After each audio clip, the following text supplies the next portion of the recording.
I love crocodilians. I think they're just so interesting.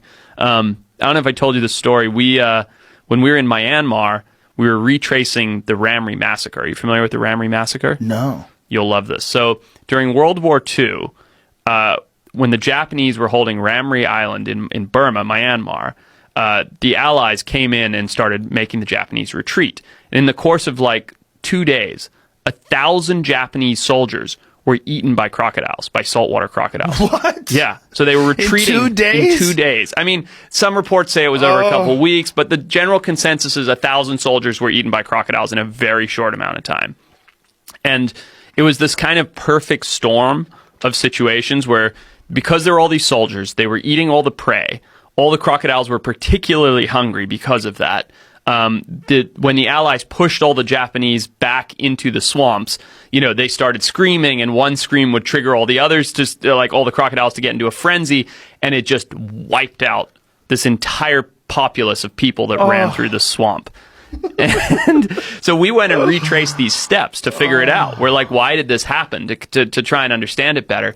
And while we were there, this kid got attacked by a crocodile that was 100 years old. So probably the same animal that had eaten people during World War I, or one of them, right? And we saved this kid's life. Like, we got to the village and he had just been pulled out from this croc attack. His arm was broken in like 25 places. He was torn up. He had lacerations all over his leg, his ankle, his arm. And how'd you get him out of the crocodile's mouth? We didn't. So he fought off the crocodile, basically, and then the buddy he was with fishing pulled him into the boat and got him back to the village. What a savage that kid is. He Totally. fought off a fucking crocodile? And a big one. How did he do it?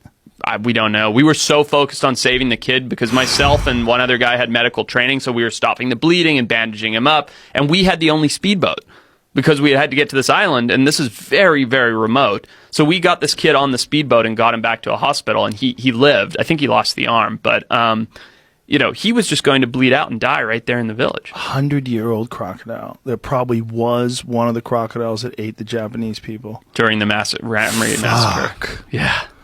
God damn. My friend Jim Shockey was in Africa, and they had hired him to hunt crocodiles that were terrorizing this one village. These people had fenced off this area where they could get water and clean and and crocodiles had figured out a way to get through that and attack. And everyone in the village had like a bite mark here, a missing hand, a bite on their head. Like so many people had lost loved ones and friends. And while he was there, a woman who was washing clothes got killed by a crocodile while he was in the village. And these are Nile crocodiles. So